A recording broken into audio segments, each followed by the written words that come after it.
of your mind and your soul. You're falling down a black hole.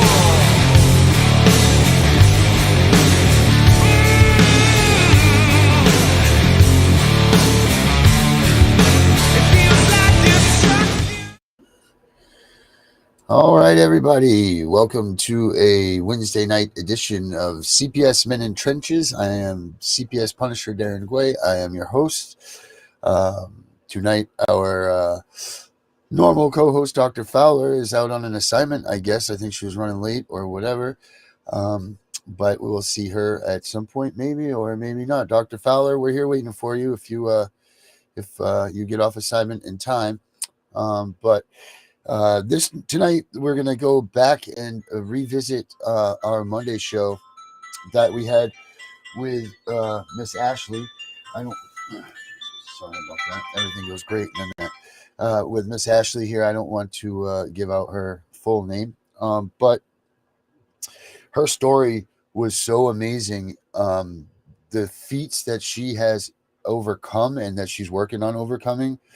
From all the way, I mean, her story has every bit of what you see in these stories. I mean, you have the childhood story of what took place there with her and her trials and tribulations and what was done to her, and then you have the repercussions of her coming to terms with what had happened to her and wanting to seek some retribution and to seek some comfort in herself.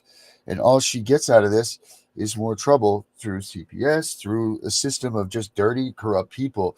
And it's amazing. And we're so lucky to have her with us to explain to people, because here's the problem is we are not getting enough people that don't see this CPS unit and the corruption around it. That's a problem. And the problem is that you don't see it until you are in it, and by the time you are in it, it is too late.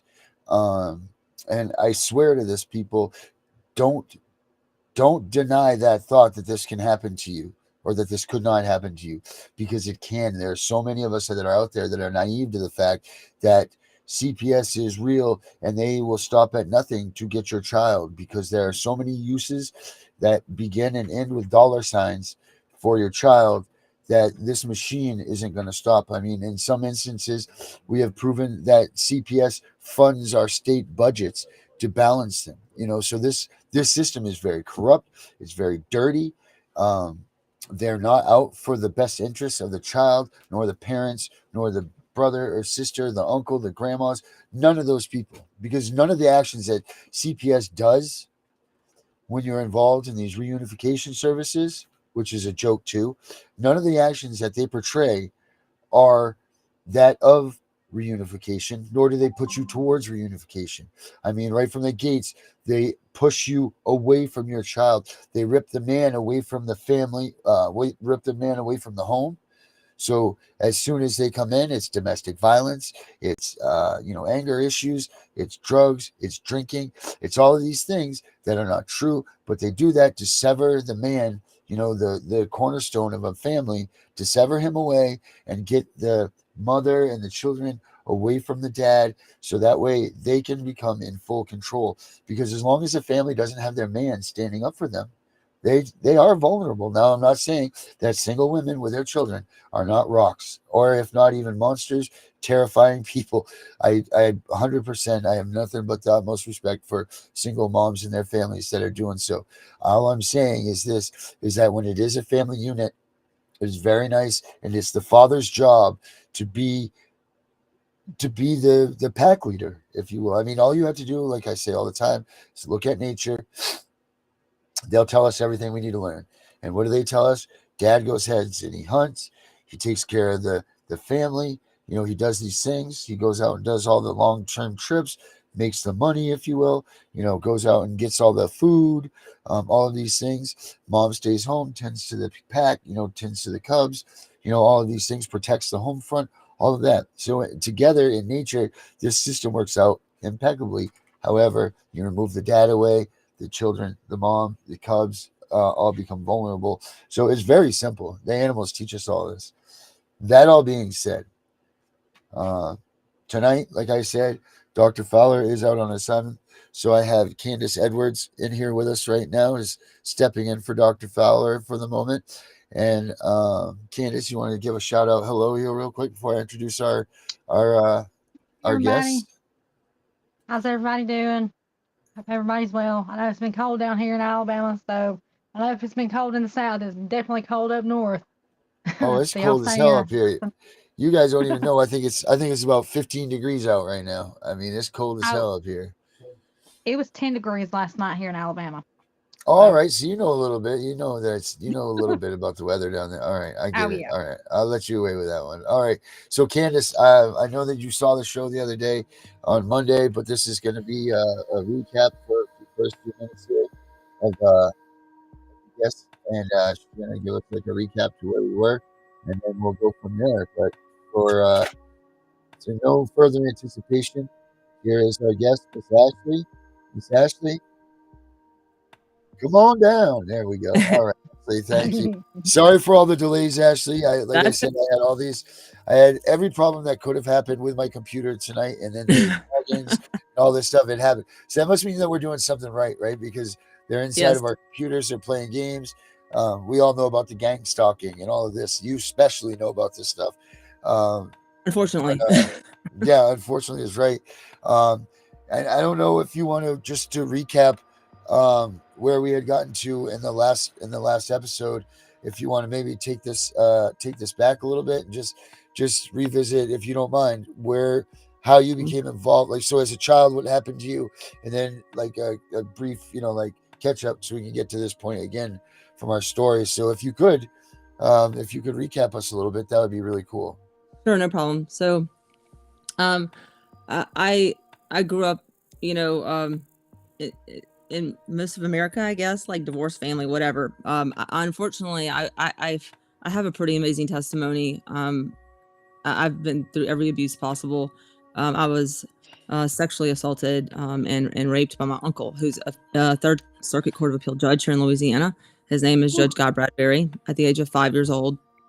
Oh, And it he continued to sexually abuse me until I was nearly 10, and he also sexually abused my cousin, which is his only child, his only daughter. And so um, I say that to start with the show with that, because this is based off of retaliation surrounding my coming forward after 37 years of silence. I didn't, at the time when I reported him, didn't realize how involved he was with our state government, and didn't know he was on the governor's board and the DCFS board and the CASA board, and did not know his brother, was on multiple, he was the former executive assistant to our former governor, John Bell Edwards, who just left office just a few weeks ago. And his brother sat on a board with the teacher who abused my daughter in school. I am an advocate by nature. I'm a nurse. And so I can't, it's like in my DNA. I have the word warrior tattooed on my right arm. Because yeah, nice. to remind me, because there are days where I feel completely just overwhelmed and defeated. But nothing could have prepared me. I had been going up against the school district for several years with my daughter. My son's almost 24. My oldest son, he's disabled. So I've been dealing with the school district for quite some time, but they took away my First Amendment right in 2020 through a corrupt judge. Actually, just a few months prior, Judge Elizabeth Wolf cost our state $100,000. Same thing she falsely imprisoned a man for his First Amendment right because he was talking about her future daughter online. And so it was a big, huge deal. Anyway, my children were unlawfully taken December 7th, 2022. Just less than 48 hours after my court hearing with Livingston Parish School Board, which thankfully I want to report that the First Circuit Court of Appeals did overturn the decision, and I did get my First Amendment right back.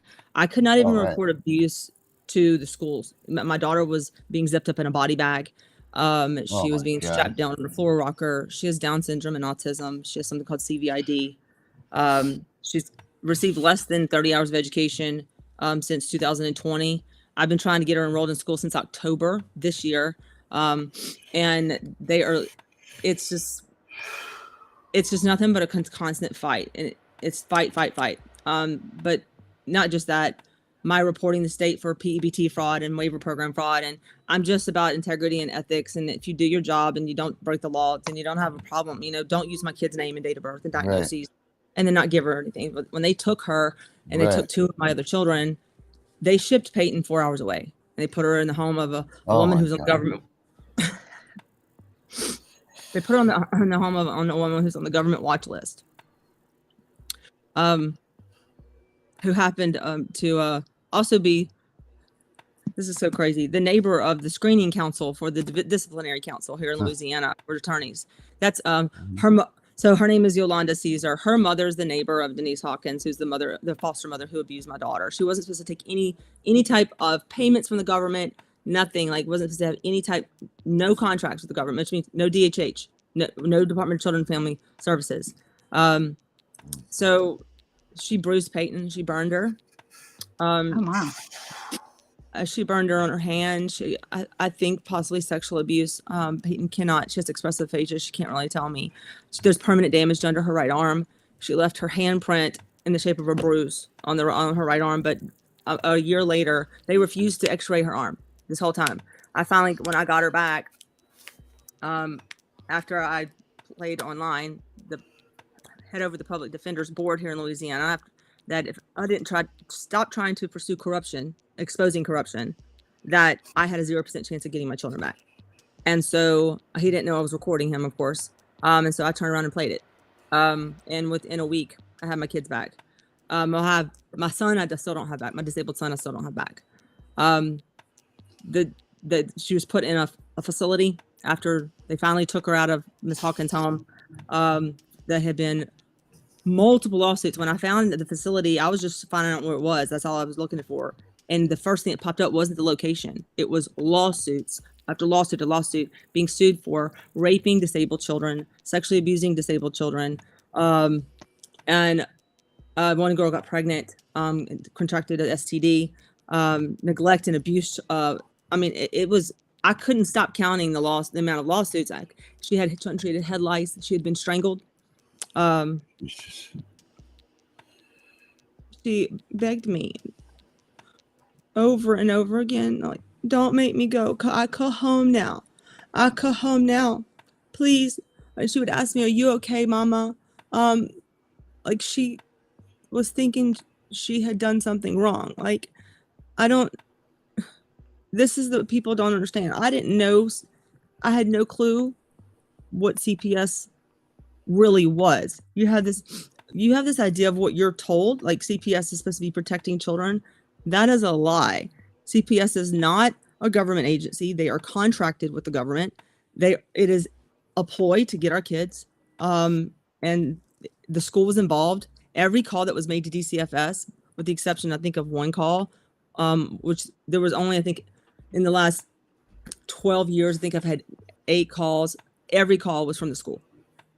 And it was around an IEP meeting. It was around the time they served me with lawsuit paperwork. And so,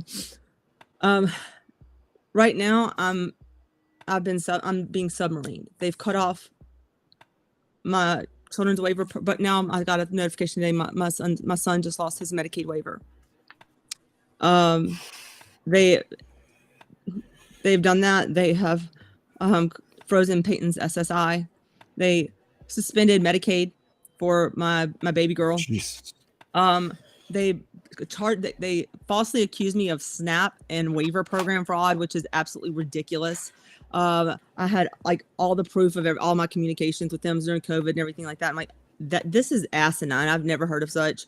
I gave them every email, everything. And then the director over the Division of Administrative Law, of course, is, I forgot to mention the sister-in-law of the governor was the judge initially in our case.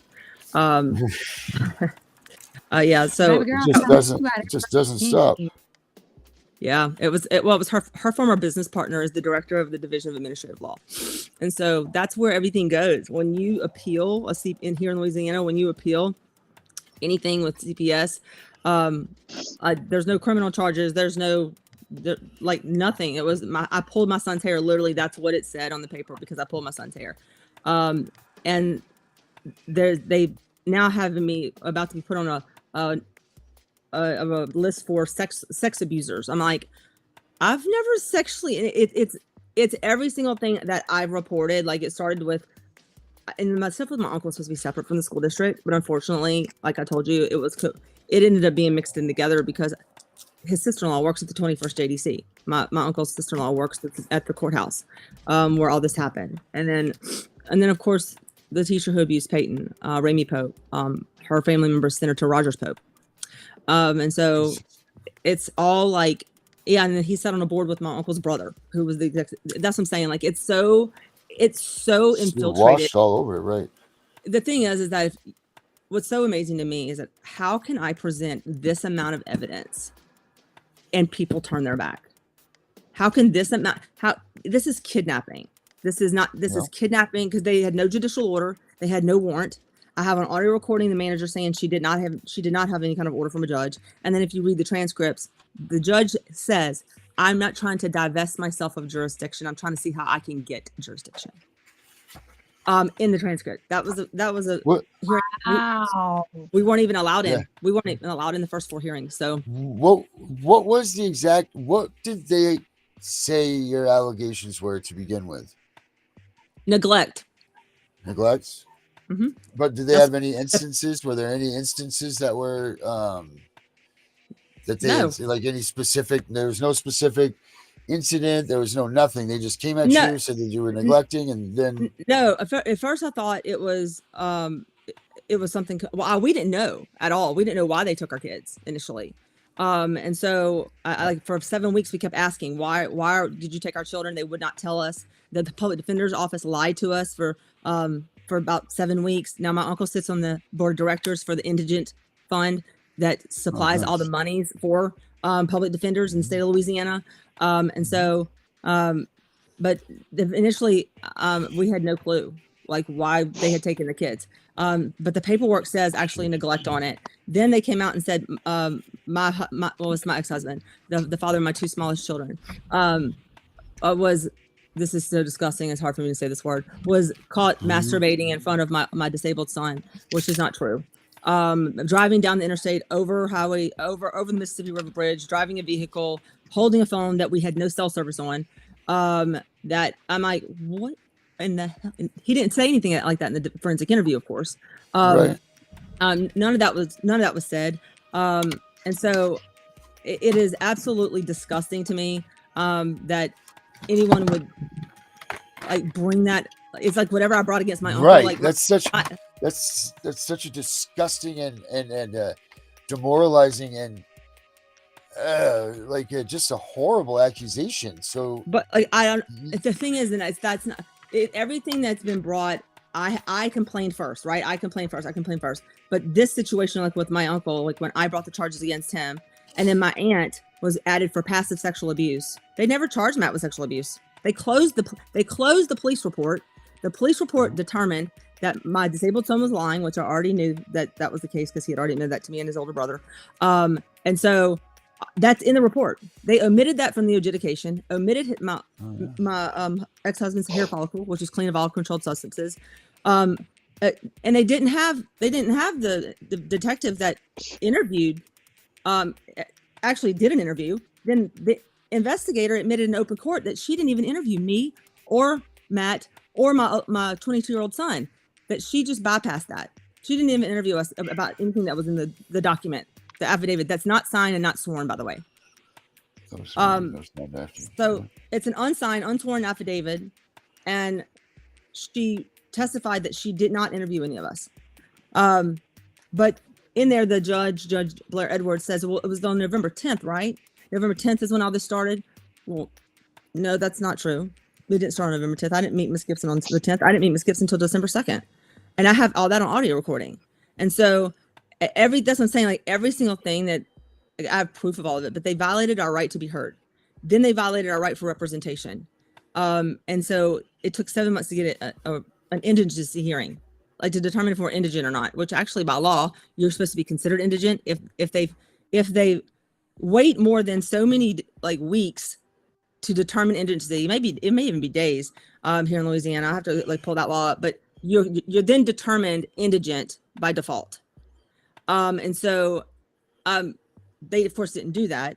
And then they of course had me falsely arrested. I've never even had so much as a speeding ticket. I mean, I did have one, but it was because I was rushed to a hospice patient. But that's been 20 something years ago. But pulled us over, called me by my maiden name, didn't check my ID, didn't read my Miranda rights. It was for annoying phone calls. I've never even placed a phone call. I've never even called the woman. I don't know what they're talking about. It was because we called and asked for a welfare check on our daughter. That she was in the home of this woman who was abusing her. And so, and I didn't call, her dad did. But that's what I'm saying, that the case was all about like you protecting your kids. Well, no, I was protecting my kids, but it became about me. Then they started questioning my capacities to protect my kids. I just lost my First Amendment right. Hello? I've been fighting for it for 3 years because I'm sitting here advocating for my children. In a nutshell, I reported them for federal education fraud. They abused my daughter while she was in school. Then the PEBT fraud, every single thing. If I check the list off, I reported this on this date. OCR reports on September 2018, June 2019, May 2020, and then we ended up actually getting an attorney in August of 2022 with the Office of Civil Rights. And yet, even though all this is going on, they're still steady retaliating. And then our state auditor found that children with special needs, their parents' due process, they found that our Louisiana Department of Education was not giving the parents due process. They were putting the complaints in files and shoving them away, or they were booting the complaint back to the school district, which is the whole reason you do due process to begin with.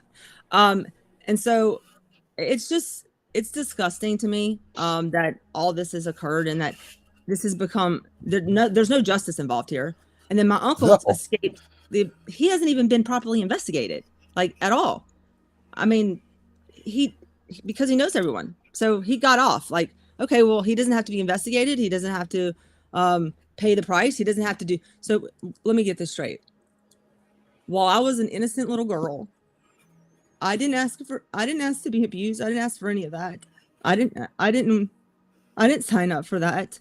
He's busy getting his law degree, which, let's face it, what he's done is perfect, right? You put a black robe on and put a gavel in your hand, and I guess that means you can't break laws and that you must be some type of Boy Scout, and that you are this wonderful, great person. He's a Eucharist minister in a Catholic church. And while he's sitting there violating me and his own daughter, I'm unbeknownst to myself, will be a victim of his forever, and then my children will be too, because of my opening my mouth and deciding to go forward after he offered me $20,000 in a non-disclosure that I turned down. And I mean, they've made it impossible. Now they're trying to go after my nursing license. It's just, I reported the nurse that changed Peyton's IHP to the LSBN. Like, you would think that people want ethical people in place to make sure that this is the lives of our kids. This is their life. This is my life. I'm not an inanimate object. Like, this is my life. They've destroyed my whole family. Like, I already didn't have a whole lot of a family, but like, they've destroyed everything. And they destroy it for years to come. So this just doesn't stop there. You know, like the pain and suffering that it's going to cause. It's your family from where you're at now to your aunts to the uncles, and like I'm the same way as you. I don't have a big family, just like you were saying. You know, very few of us, but they've demolished that relationship that we had, the trusting and what we little bit of, because you know everybody, you know, when they hear that CPS comes into your life, immediately you're guilty of something. They don't know what it is. The people around you don't know what it is, but they know it's something, and they know that CPS and the government are, you know, A+ solid situation people, and they're here to save everything. So they don't even want to hear what you have to say. They want to hear what CPS says, and you need to fix yourself.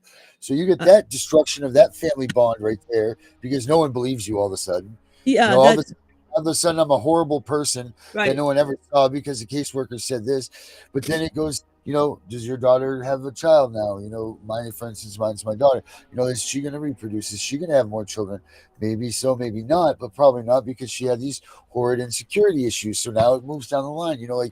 We don't know what the effects of this stuff is long term because we just started recently categorizing and cataloging, results and seeing how long and what the effects of removing the child does to not only them but the family unit.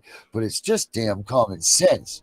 What they're doing is malicious, wrong, and I don't know exactly scientifically what they're coming to and finding, but it's all bad. There's no science involved as far as they're concerned. There's not even professionals involved with this. These people Right. are using this process as a retaliatory act in order to retaliate against parents, in order to enforce things that, like, if the parent pisses off the wrong state government agent, no matter what, they're using CPS as a weapon. They weaponize them against the parents, and which is exactly what to me. My case plan was empty. There was nothing on it. Nothing. Like, you're not the only one that says that either. Safety concerns. They had no safety concerns. My capacities, my protective capacities scored a 9 out of 10. Like, well, clearly you must not have any questions about my capacities. Like, because I scored a 9 out of 10. Like, right. Like, it doesn't line up. None of it lines up. And then them lying and the deceit when it came to holding the 24-hour hearing and the 72-hour hearing at the same time.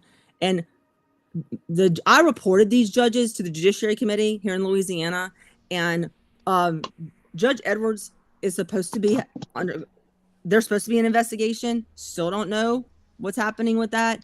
But why would it take over a year to investigate her when I've given you all the proof? It's black and white. You break the law, you don't break the law, right? Right. But with CPS, and what I've learned is that this is no kind of court. This isn't civil court. This is not criminal court. This is a circuit court, because they take your children, they kidnap your kids, right? Because the last time I checked, you need to be proven guilty of something before a punishment is inflicted upon you, especially before you start punishing the children too. And it's irreparable harm. The harm is irreparable. There is no recovering from that. And I want to know why our government agencies, and even down to not just the state agencies, the federal agencies too, are doing nothing about this. And you go and you try to report it. You try to do the right thing. You try to follow protocol. I'm a protocol follower. I try to go up the chain of command. I do exactly that's just who I am. But it doesn't even matter, no matter what you do, because to find an ethical person in government, I swear to God, they must have a disclosure at the bottom in Sanskrit that says you must be unethical and completely immoral in order to work for the government. Because I've yet to meet, and this is my plea today, though.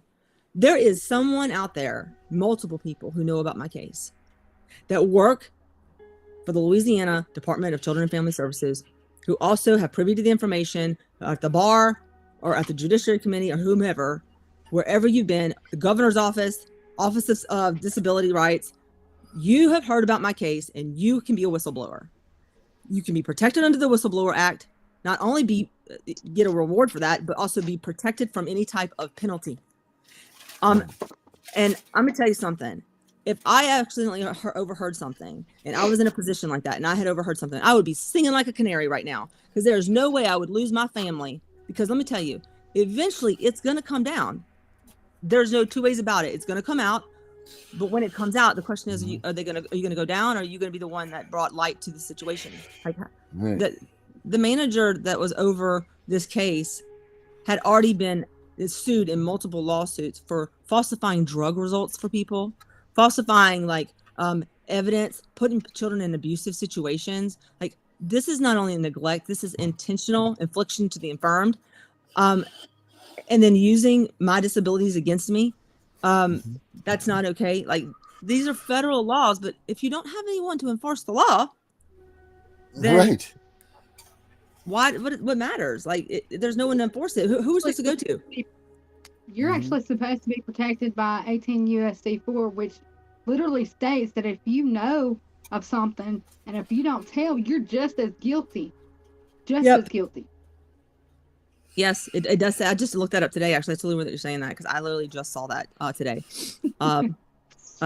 It was that if you are aware of illegal activity happening and you fail to report that, you can be charged as an accessory to the crime. And kidnapping is a crime. And taking someone's children without a warrant, without a judicial order, is kidnapping.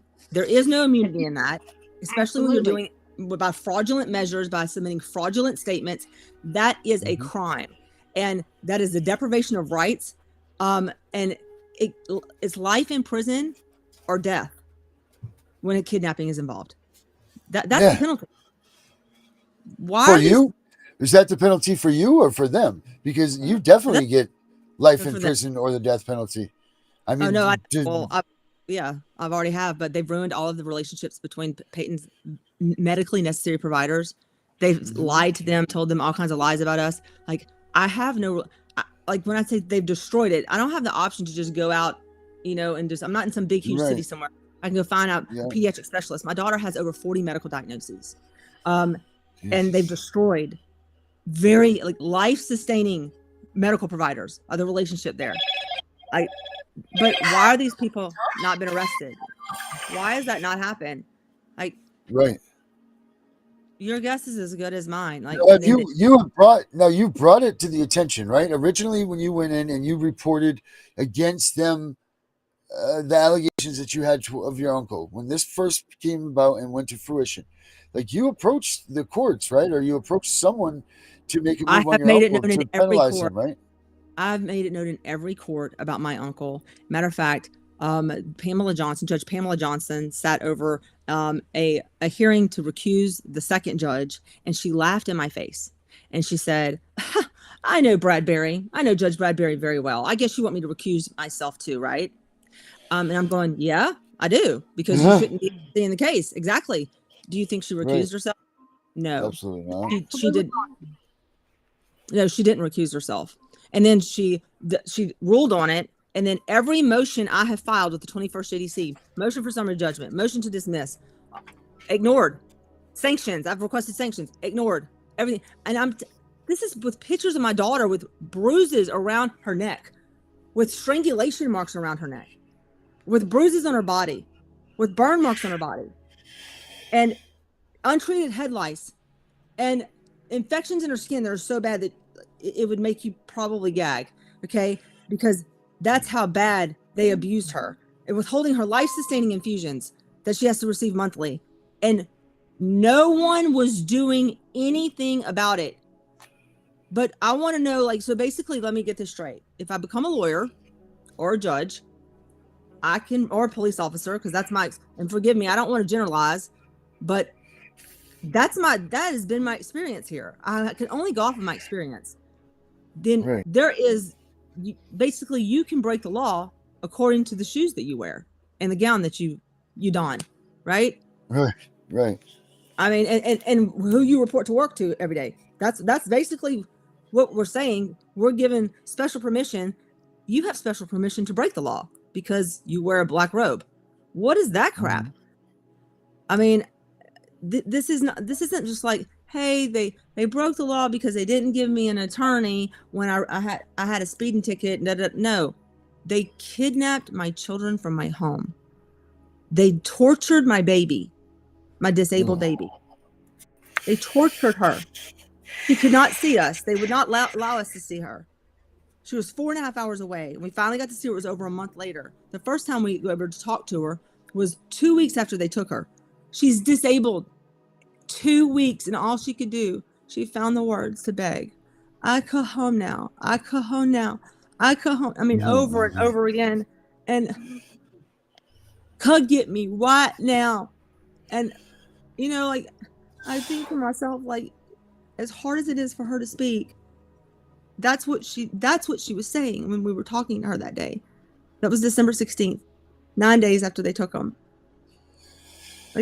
But she's the victim. We are the victim here.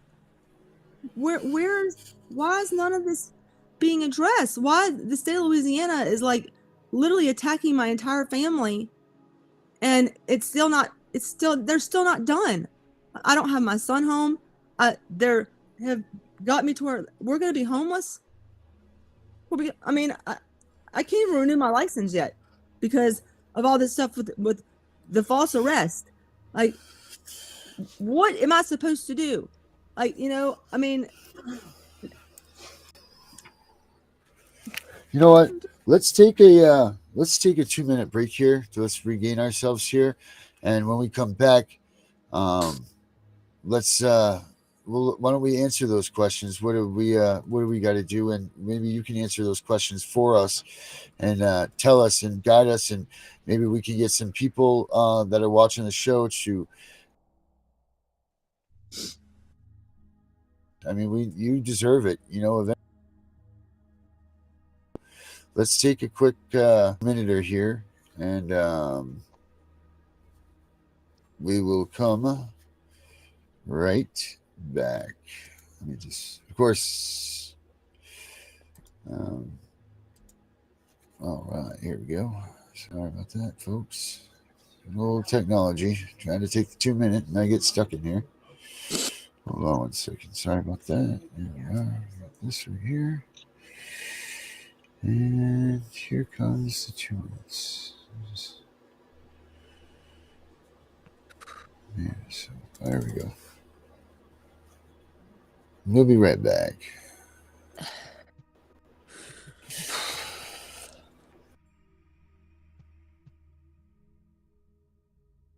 Hello, I want to thank you for breaking the mold and coming to our site. This is where we start the process of taking back our children. They are our children, given to us by a choice made between two people in love and proof of a miracle. A child made from two people, a woman selfishly giving her body up for 9 months to grow and nurture human life and then to bear excruciating pains to bring that baby to our world. A father, the protector, is a strong individual whose job is to at all costs protect the children from evil and harm. The rules and purpose were established in the Bible. It was a miracle. And we are just letting these demons come to our sanctuaries, criticize our lives, insult our roles as parents, and take our kids, never faltering. Yes, we kick and yell, but at the end, the kids are still gone and life of emptiness begins. That sounds so un-American, but more so ungodly. He is pissed those kids are for our entrance to heaven and we are giving them away. Not anymore. It's time to square the devil in the face and take back what rightfully belongs to us, something that only our Maker can do, and won't if you show your faith. CPS is stealing children around the world for profits, and your government is with them. The system is rigged. You can be perfect in every way. We all were in our children's eyes. It won't matter. These are economically inside kidnappings. You need to understand that. True, there are times when intervention is necessary, but that is not who they target. So stop putting yourself down or someone you know who lost a child to CPS. Stand up or stand them up and fight. Fight like a bear would if the cub is trying to be harmed. Learn from the simplicity of animals, which we are far more advanced and way more backward. The children are the future, not a number on a budget report, not an estimated worth. They are our flesh and blood and made from a miracle. Now that you know what's going on, stand with us and fight so no other children will be used as slaves to the system that we are supposed to control. Shame on us. Time to make it right in your home in God's eyes.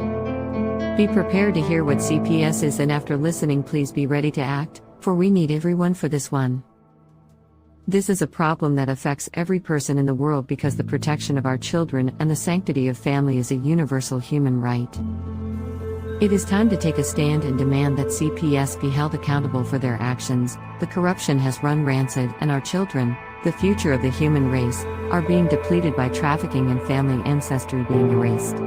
Not to mention the broken hearts and river of tears left behind in the wake of family annihilation. Why? For what? Money. Money for the soul of a child, and this is determined by a person inexperienced in more ways than one, yet our system allows them to play God.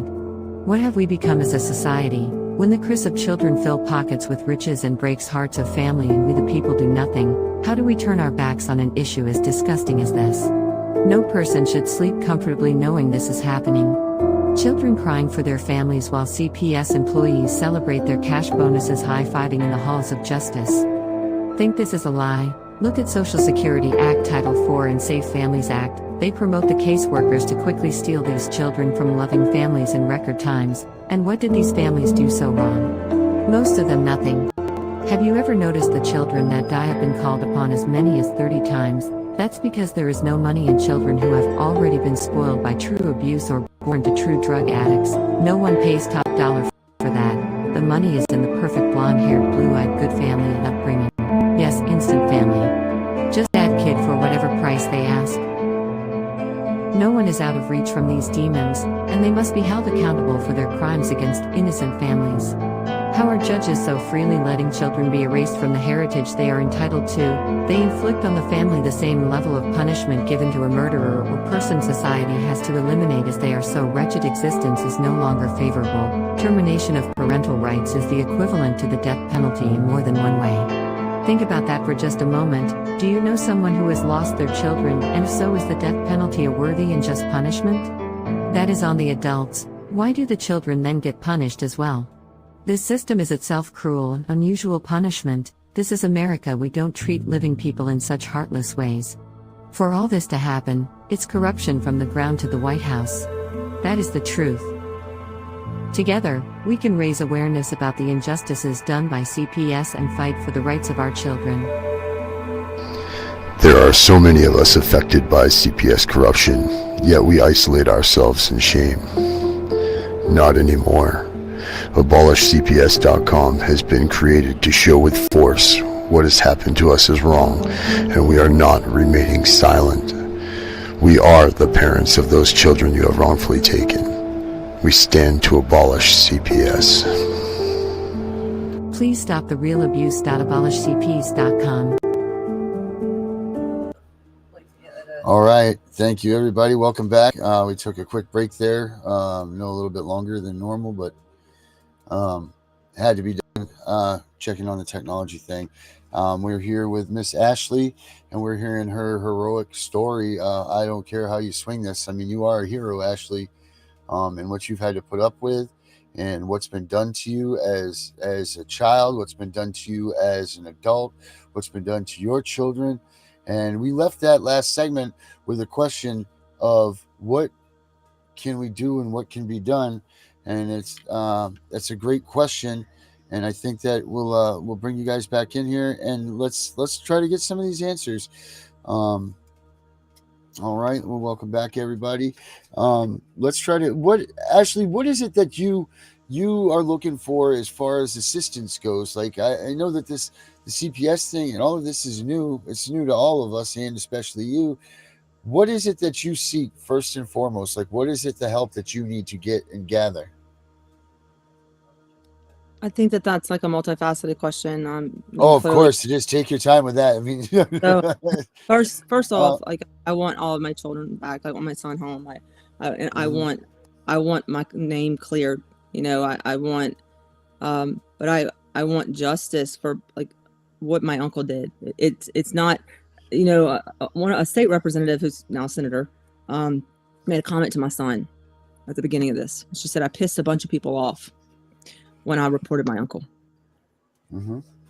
And because I should have just not said anything, because the retribution is not going to change anything about what happened to me.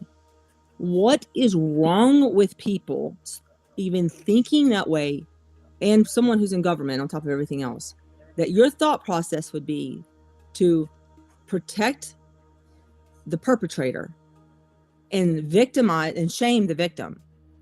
And which I've gotten more victim shaming. Like, I was not even remotely, it was so hard for me to come forward. I cannot express in words how hard it was for me to come forward. It was one of the hardest decisions I probably have ever made.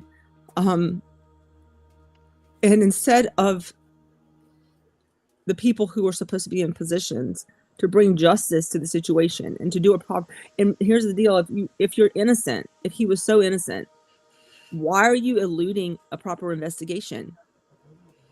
If why would you have to pull strings? Why do you have to retaliate? If you're innocent, then why did all of these things occur? And all these people need to ask themselves that the question in their own mind, that because you've been asked to do things, in my case, that are unethical. They've been asked to do things that are not right, and they know that they're not right. But if he was so innocent, why would he have had to have done that? it was about retribution, and that was retribution. I want justice. There's a difference. Retribution is where you want harm to come to someone, and you want, this is not about me wanting him to be harmed. This is about me wanting something called justice. Something our soldiers go across into other countries and fight for our freedom. This is a freedom that is fought for every day, and it's in vain right now. It's in vain because things like this are happening in this country because they're not fighting for freedom. They're not. They're fighting for anything but. I want to show some pictures of what they did to my baby. Okay. I just want to warn people that these are tough pictures, guys. This is we're looking at. This is Peyton's neck. This is when they strangled her. God. This is bruising all near her collarbone. This is ligature marks around her neck. Wow. And they told me that one day they called me and told me that she'd been hit across the face. They would refuse to give me the report on it. This is someone's thumbprint bruising on her arm. She had infections in her skin so bad. Her bottom was excoriated. She'd sit in urine. It was bleeding.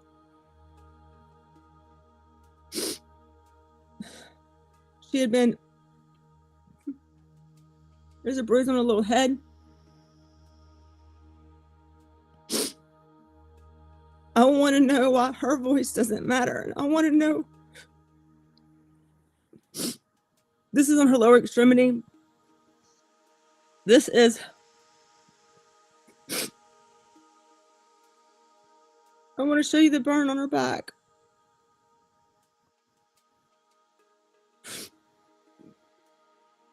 It burned her back. There's scratches all around there. There is an exponential amount. My baby, this is Peyton when she was in Monroe. I want you to look at the circles under my baby's eyes. I want you to look at my daughter and tell me why her life doesn't matter and why her life supersedes that of a pedophile who sits in some high-ranking position. And I want to know why she was trafficked. She was taken. She had never known abuse. She had only known love. She had never known what even the idea of abuse was until she was taken from our home. And they took her. And this woman, this is her arm. That's the arm that's damaged so bad. She held her hand under something very hot. These are all water blisters. All right here. This is all water blisters. All on her little hand had been burned. And then there was a bruise. I took her to the potty that day. And there was a bruise on her pubis bone. In the middle of her little pubis bone. This was all the time. This looks like she had been drugged by her, like on her knees. Like the stuff that I saw with my baby. Here's her face when they told me she'd been hit across the face, and they refused to send me any pictures of her so I could see what had happened. And then going off of, what she was telling me, and these spots on her, all over her. All over her. And this was, some of this stuff happened all at the same time. Like I would get to see her once every 2 weeks if I was lucky after 3 months. So it took 3 months to get to that stage. I saw her twice in 3 months, in a 3-month period, no phone call. And I want you to, this is her and Piper, my little one. She was so happy to see her siblings when she was able to. And when it was time to go, she would throw a fit and she would cry and scream and she would refuse. She didn't want to go. And this is head lice. Untreated for months at a time. And I'll show you one last one. This is marked because I'm a nurse, I'll mark it up. This is her bottom. This is the side of her leg, okay? All of this is called cellulitis. This is an infection in the tissue of her skin. Normally, Peyton needs IV antibiotics for that immediately. She does not have an immune system. She has something called common variable immunodeficiency. She has a metaport in her chest wall. And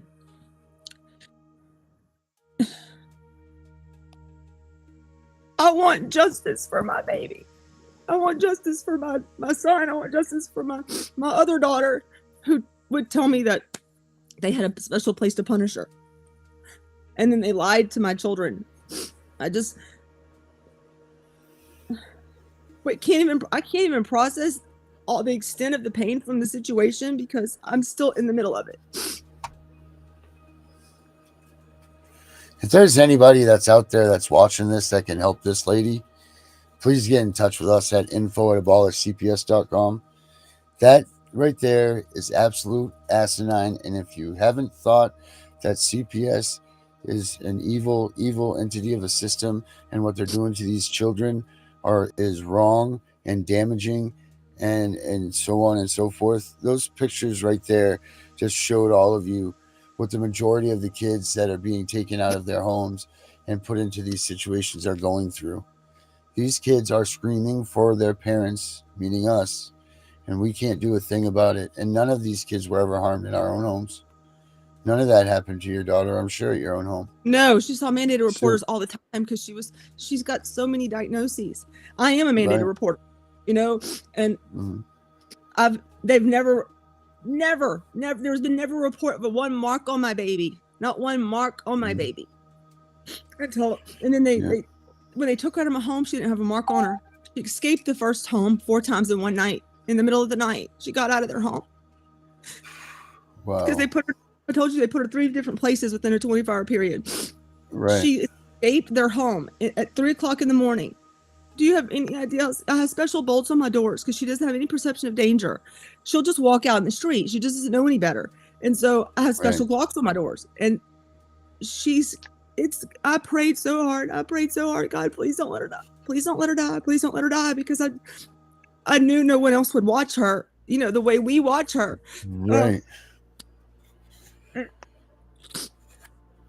And I've been blackballed from attorney. Like, I'm blackballed from getting any legal representation in the state of Louisiana because of my uncle. So that motherfucker needs to be hung. Excuse my language. He needs to be hung. That right there, I'm telling you, I'm a veteran of the United States military. That is treason. I mean, I am appalled. And for somebody to sit there and have the power that he has, I would say he should be ashamed of himself, but that don't even fucking... I'm sorry. I apologize because I realize there's younger kids, but... Ooh. No, it's okay. Like, I promise I've said a few choice words myself because and that's my family. Like, that's who I grew up with. That's my nanny. Like, well, how can my nanny not do something? How can my nanny, not... I don't understand. That's my late mother. My mom passed away 17 years ago. That's her only sibling. She's married to him. And how can you look at that? How can you see any of those? And I emailed every state representative in the state of Louisiana. Like, when all this was happening. And no one would do anything. No one would help us. Janice, can you pull up the address? Can you get the address for the state of Louisiana? What do we need, baby? To the governor's office. Who's involved on the screen. Yeah, the attorney general. Anybody give them a phone number, for them, an email address, whatever you can find. People need to start. They need to call the federal government. They need to call the federal government. They need to call the federal FBI. They need to call Baby, look, let me tell you something. I myself, I know you don't probably know anything about my situation. I've actually got a federal class action lawsuit against Randolph County due to the bonding series issues. But because of the fact that I stepped forward and I'm the face of that lawsuit, I had DHR come up after my child. Now, there's no CPS report. There's no police report or nothing. People who have my child, I know them personally. They were in the process of becoming foster parents. DHR comes in, sees my child, and one thing or another. Long story short, I personally called FBI, had them come to my house. Scared the shit out of me because I was thinking, oh crap, what have I done? They sat there and played devil's advocate. I mean, I'm constantly the DOJ. I've done hit up the marshals. I've even contacted the military. It's like nobody wants to help us as parents. I'm to the point to where, you know what, you already killed my family. I'm gonna go postal. What you gonna do if I go postal? Then you can't even do anything then because my action's already excused. You done stole my child from me. It's amazing to me though, like this state officials that I've reached out to, is there not anybody with morals? Is there not anyone with ethics? Look at how innocent my baby is. Like, she's innocent. She's innocent. I was innocent. I was 5 years old. I was a baby. I was 5. And he made that choice. That was a choice he made, right? So why is he not having to pay the consequence for that action? And so, but the attorney general being listed on all of my motions and my judgments, the assistant attorney general being in my child in need of care hearing, the 24-hour hearing. I mean, just so that they would make sure they get notice on everything that occurred, and then obstructing justice on this is an obstruction of justice. But I feel like I've been crying out for help. I've been screaming and screaming, and no one's hearing me. Well, we hear you. And we're going to do what we can to get you the help, or get somebody out there is watching this, and somebody out here knows that they can help this woman and her family and her children. And she, if anybody, definitely needs this. This is just, if this doesn't make you realize that the corruption is right next door to you and that it stops at nothing. This is an innocent child that did nothing. This is a mother who did nothing, who was once an innocent child that did nothing. And if you're going to think that this stuff can't happen to you, the proof's right here. Proof's right here in this pudding. So, sorry about that, guys. That's my old man's aunt had come in here. She done made her a pineapple. It's not a pineapple colada, but it's something to the effect of. Anyways, she wanted me to taste it. I've got a question for you. Have you went to the IRS? Because I'm gonna tell you right now, let's start attacking the pocket. Well, that's the only way we're gonna be able to stop these people is if we start. I feel like I need to Washington D.C. Like, that's how I feel right now. I feel like going to Washington. They're not gonna do anything, baby. They're not gonna do anything. Well, we need to get enough people. We need to get people start to attack that governor's office. That's what we need to do. We need to get an outpouring of he's support. Involved. You know, the new governor's involved. But you know, let's get people used to making these phone calls and calling out there, because someone's going to have to pay attention eventually. Whether it's the secretary of the office that has to make that notice to say what's going on, why are we getting increased calls? Let's get these people calling and calling and calling. You know, like, that's the idea here. We need to get a group of people. We need to get all of us together that have been affected by Child Protective Services to amass and be a powerful movement, instead of being, you know, you're on your own doing your thing and I'm on my own doing my thing. Candace is doing her thing. All of us need to be together, moving forward and saying, no, because there are so many more of us than there are them. And, you know, this is, you know, how many people has this affected in your family and your life, you know, like, and that surrounds you, you know, whether it's friends and whatever, like, as far as your children's names go, that's as far as it affects. Yeah. You know, and so, I mean, and same with me and same with her, same with Candace. And, you know, like, if we can just get all these people to put our heads together, I mean, we could change a lot of things. The laws, you asked me what I wanted to change, what I wanted to do, the come of this. The laws have to change. But not just the law, the penalty for violating the law. And there has to be an enforcement of the law.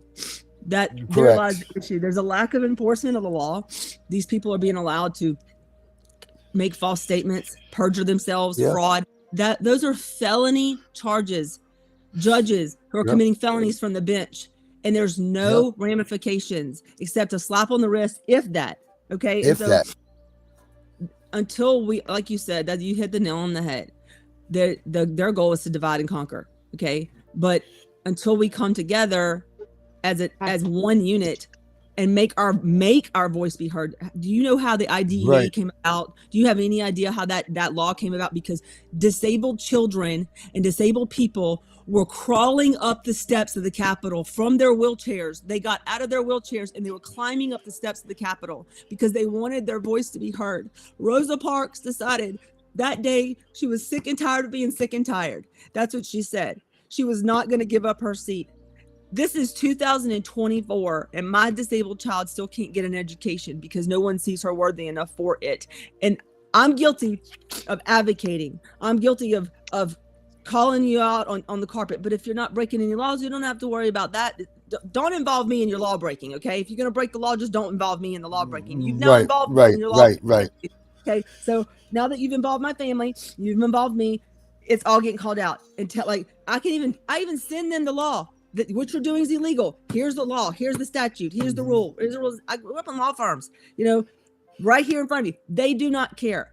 But until something's done, and it's going to have to be done from Washington, whether we think it's going to work or not, it has to be done from Washington. That's ultimately what has to happen because the states aren't paying penalty. The thing about it is the people have forgotten the power that we actually hold. The government is not here to sit here to govern us. We are here to govern the people. And like I said, until we start going after their pockets, their money, that's the only way this stuff is going to stop, period. You can go and try to change as many laws as you want to change. That's not going to change anything. You've got to go after their pockets. That's the question that could be, that's the debatable issue. But we have 9 or 10 months. How many till the next election? We have 10 months to make a run at this thing and collect as many people as we can to flood these ballot boxes, to get a hold of politicians that are willing to fight for the corruption, fight against CPS to abolish it, to get rid of Child Protective Services, start something brand new in its place, because you're never going to fix this situation. We have 10 months to find the politicians that are actually going to grow a set of cajones and actually face these people and not fear, like we're doing. Why are we the little people on the totem pole here worried about our own lives? You especially, Ashley, look at what the torment you're going through for reporting the corruption, not even the corruption, the atrocities that an official did against you. That was your own blood, and they're coming after you with a vengeance. Come on, where are all these big-time politicians that are supposed to stand up for us, the people? Well, guess what? They're not around, so we need to be them. And the only way we're going to be them is to have so many of us that they can't stop it. We could sing. I figured the math out a couple weeks back. So there's 10 million kids have been taken to CPS and fostered out in the past 20 years. 10 million. Okay. So out of that, if you just took 10 kids on top of that number, and this is not people that have been involved with CPS, this is just 10 million that they terminated the parents' rights and they sent away. If you take 10 people from each one of those families, which I'm sure there is, that would sit there and say, wow, I can't believe CPS, that's 100 million people. Only 154 million people voted in the last election. That's 100. You show up at the voting booths with 100 million people in a movement, you're going to make a change. And if we don't do it this time, we're going to wait 4 more years to sit around and beat around the bush. Well, that's why we need to find the people that are going to uphold what we have. We need to put the stuff in, Yes. Ashley, question. Yes. Are you, by chance, are you Indian, or do you have any family ancestry or anything that you're aware of? My mom used to tell me we had Indian in us. But I know I definitely have Italian, but I don't know. I'd have to look on my ancestry.com actually. Okay. You need to get with me, because I'm gonna tell you right now, there's a thing called ICWA, which is the Indian Child Welfare Act. They actually step in. They will, and even if, say for sake or whatever, that there was a reason, which we know there's not a reason, but if there was, they would actually take that child and put that child on the reservation with the tribal. I myself, I'm actually just now starting up with the ICWA. See, I was a foster kid. I went through the foster care. So I actually had to find my ancestry, and it's been very unique to find out who my bloodline actually is. But that's something I would definitely start looking into. And Darren can give you my information. He can give you my cell phone and everything like that. And I can help you, with that. Yeah. My mom used to say, my grandfather said we were Cherokee. So We had Cherokee. I don't know how much that is. My great grandmother was I know she did have, I know she was Indian. Like that's all they talked about when I was a kid. But I don't, but not to have that paper in front of me. I you know what I'm saying? I would never was introduced to any type of Indian tribe, or, you know what I'm saying, like that, or any reservation or anything like that. So I'd never want to like to present information that's not wholly true. And so, I would have to just research that further to determine, that. I gave Darren some information to pass to you. Darren, that's on your messenger. Okay. Okay, I'll make sure we do that. All right, guys, we are way past our time. I could keep doing this and doing this and doing this, but Ashley, do you have any last words that you want to say to everybody that's out there tonight?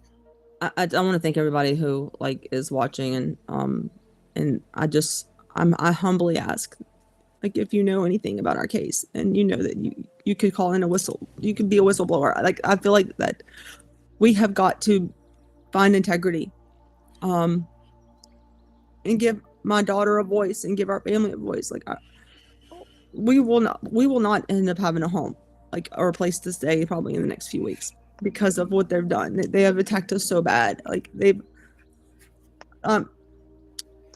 we have to stand together and do that and get justice, not just for me, because it's not just about me. This is about everyone that comes after me, even the people that came before me, and the people that are there now who are still fighting this fight.